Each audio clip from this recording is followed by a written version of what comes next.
Voilà. Bienvenue. Alors, il y a des micros. Moi, j'ai un micro-cravate. Est-ce que ça fonctionne? Est-ce que ça fonctionne? Tu veux essayer? Attends. 1, 2, 1, 2. 1, 2. Ça marche? Mais oui. Oui. Voilà. Eh bien, merci d'être là. Qu'est-ce qu'il y a le numéro 1? T'as le numéro 1? T'as le numéro 1? T'es la première, alors. Ça va? Alors, Hélène, je peux te demander de te présenter et nous dire un peu ce que je trouve intéressant. Quand j'ai demandé à Hélène de venir témoigner, c'est une amie, et j'ai trouvé qu'elle a un parcours intéressant, et elle va nous dire pourquoi il est intéressant, par rapport à ce cours, hein, je veux dire. Voilà. Bonsoir. Vous m'entendez? Oui. Alors, je m'appelle Hélène Icalo, je suis courtière d'immeubles rendement à Genève. Et j'ai débuté ma carrière il y a bientôt 10 ans en qualité de gérante d'immeubles dans le canton de Vaud. Et j'ai ensuite changé de métier et devenu courtière en immobilier à Genève. Et j'ai souvent été confrontée à la même problématique de la part de mes clients, donc des propriétaires d'immeubles qui me disaient Madame Icalo, j'aimerais beaucoup vendre mon immeuble, cependant je ne saurais que faire de tous ces millions dans le compte bancaire à cause des intérêts négatifs. Et c'est vrai que avant ce cours, je n'étais pas capable malheureusement de pouvoir leur apporter mon aide. Mais grâce à la formation, je comprends mieux leurs problématiques aujourd'hui et je suis à même de pouvoir les conseiller. Et donc Michel parlait de mon parcours. Ouais. Alors, disons que j'ai terminé ma formation avec une maturité professionnelle, donc je n'ai pas suivi de parcours académique. En plus de cela, je n'ai jamais travaillé dans le milieu financier et c'est vrai que j'appréhendais beaucoup cette formation au départ. Je craignais que ce soit trop difficile pour moi, d'autant plus que je travaille à 100% à côté. Et finalement, effectivement, j'ai pris mon courage à deux mains, j'y suis allée, je me suis fait confiance et ça a été, j'ai pris le temps, j'ai été à mon rythme. L'avantage, c'est que ce sont des vidéos qui peuvent être visionnées plusieurs fois, selon le degré de difficulté. Donc ça a été, finalement, et au final, je me retrouve, j'ai gagné de la confiance en moi grâce à cette formation et aussi dans le cadre de mon travail. Ouais, excellent.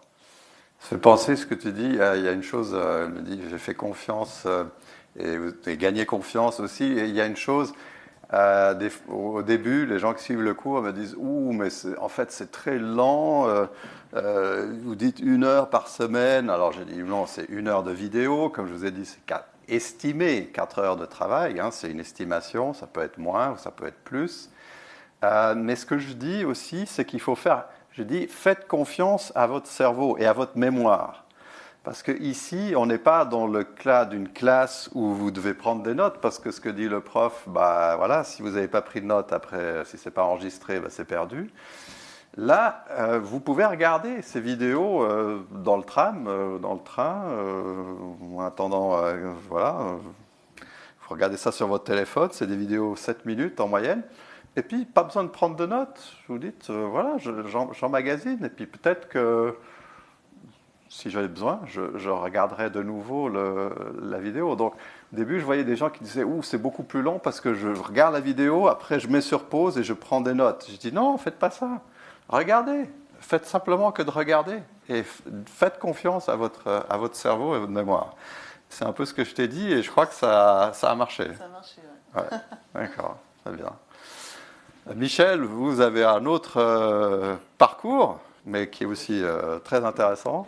Très atypique aussi, oui. Alors, Michel Wagner, au fait, j'ai fait un diplôme gestion en école de commerce il y a maintenant fort longtemps. Et puis, au niveau du parcours professionnel, j'ai passé par l'assurance vie, après livret ETI en tant que gestionnaire de sinistres, 10 ans de Paléo Festival, responsable de la régie des stands, et puis du jour au lendemain, je me suis retrouvé catapulté dans une institution de prévoyance, la caisse de pension de la Société Suisse de Pharmacie. Et ça fait maintenant 10 ans que je suis là-bas, j'ai fait le brevet fédéral de spécialiste en prévoyance professionnelle, et puis je m'étais dit qu'il fallait que j'acquière vraiment des connaissances plus approfondies au niveau financier, et au travers de ce cours, c'était le premier cours que je suivais à distance, donc j'avais une certaine appréhension parce que j'aime bien l'interaction avec le professeur et les autres étudiants, parce qu'il y a des fois des questions qui sont posées auxquelles on ne pense pas vraiment. Mais il s'est avéré qu'en se prenant le temps, effectivement, les vidéos, je les ai selon quoi visionnées plusieurs fois. L'avantage, c'est qu'il existe aussi toujours un PDF en relation avec la vidéo. Tout ce que vous voyez noté, vous l'avez aussi en PDF. Et puis ça me permettait aussi de simplement revoir au travers des documents, d'essayer de me remémorer ce qui avait été dit. Et oui, bon, c'était une période particulière avec le Covid, ça c'est sûr, mais d'un autre côté, c'est comme tout, il faut se prendre le temps de s'investir dedans. Mais personnellement, j'ai eu énormément de plaisir à suivre ces cours, à acquérir des nouvelles connaissances. Parce qu'au travers de la macroéconomie, des PIB, etc., moi je connaissais surtout les investissements traditionnels. Donc ça m'a vraiment permis d'une part, renforcer mes connaissances et d'autre part, de comprendre les mécanismes au niveau financier par rapport au marché, par rapport aussi à l'économie politique, au niveau des devises, etc. Et ça, c'était vraiment un grand plus, un énorme plus qui maintenant me permet aussi de mieux comprendre les tenants et aboutissants au niveau de notre institution de prévoyance, où on gère tout de même à peu près 1 milliard, donc on est investi dans énormément de classes d'actifs. Excellent, très bien. Si vous deviez changer quelque chose, améliorer le cours, qu'est-ce que vous proposerez? Allez-y. Hein, Si, tu peux, vas-y. Non, ou est-ce qu'il y a quelque chose que vous avez trouvé un peu difficile, peut-être? Est-ce que le fait d'être seul, finalement, face à cette décision d'autodiscipline, parce que moi j'envoie des mails, j'en envoie un par mois, où je dis, voilà, aujourd'hui, donc ça fait à peu près 4 heures de vidéo, voilà où vous devrez être. Avant, je faisais ça une fois par semaine. Et puis je me suis rendu compte qu'il y a un petit côté un peu police, là, de dire, voilà, cette semaine, il va falloir ça. Et j'ai dit non, en fait, les gens, peut-être que les 4 heures de vidéo qu'ils doivent regarder par mois, ils vont les regarder la dernière semaine. Ils vont regarder les 4 heures de vidéo cette dernière semaine. Et puis les 3 autres semaines, ils n'ont pas eu le temps ou l'occasion. Donc, voilà, moi j'interviens, je dis voilà le rythme suggéré. L'idée, c'est que tout le monde avance à peu ou prou au même rythme. Comme ça, quand on fait les webinaires et qu'on est en direct, là, tout le monde est à peu près au même niveau d'avoir visionné les vidéos. Mais peut-être que c'est une difficulté, je sais pas, est-ce que vous l'avez eu, de vous autodiscipliner? Ça dépendait de la période, oui, il faut être honnête. Par moment, plus accaparé par le quotidien, ouais. Au travers de cette situation particulière entre le travail et puis la famille. Et puis justement, le mail, c'était un petit peu un garde-fou, puis de se dire ah ouais, c'est peut-être le moment de se rebouger un peu. Et puis là, ouais. Pour être tout à fait honnête, oui, j'enchaînais un peu les vidéos, mais c'était pas plus contraignant que ça. Après, ce que j'ai trouvé aussi très chouette, c'est l'interaction au niveau des Zooms. Oui. Et par contre, le seul petit truc, mais je suis aussi participant là-dedans, c'est que le forum n'a pas vraiment pris. J'ai le sentiment.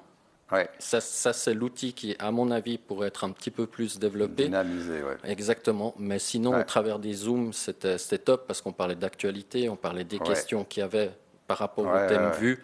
Donc non, ça c'était vraiment bien. Oui, je me suis rendu compte qu'effectivement, le forum de communication qui est disponible sur la plateforme n'était pas vraiment utilisé, mais que finalement, je me dis peut-être que je devrais augmenter la fréquence, peut-être en faire un par mois, au lieu des 2 qui sont prévus, donc monter à 5, il n'y a pas de souci. Ça s'organise facilement, en fait, on envoie un lien Zoom, et puis les gens se connectent. On a trouvé que le meilleur moyen, la meilleure heure, c'était un jour de semaine entre midi et demi et 14 heures. Comme ça, ceux qui sont au travail, c'est pendant la pause de midi. Voilà, ils peuvent mettre des écouteurs ou bien voilà. Donc on a trouvé que c'était le meilleur plage horaire qui fonctionne.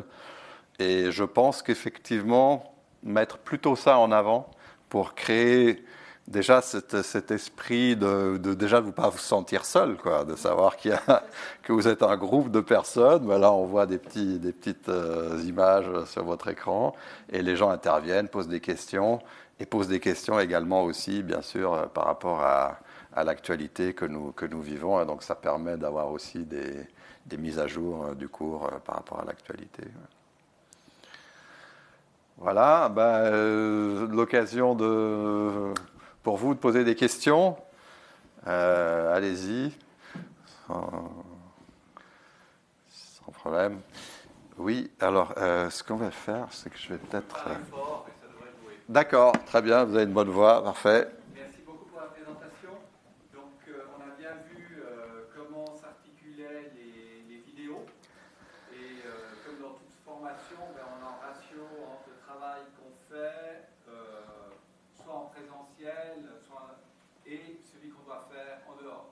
Et donc, vous avez dit qu'il y a un ratio d'environ 1/4, ce qui me paraît normal. Est-ce que vous pourrez détailler un peu plus ce qui est fait dans les 4 heures? Alors, on a bien compris, vous avez incité plusieurs fois, c'est qu'il y a certains sujets qui nous sont plus proches que d'autres, donc peut-être qu'il faut voir 2 fois ou 3 fois des vidéos. Mais à part cela.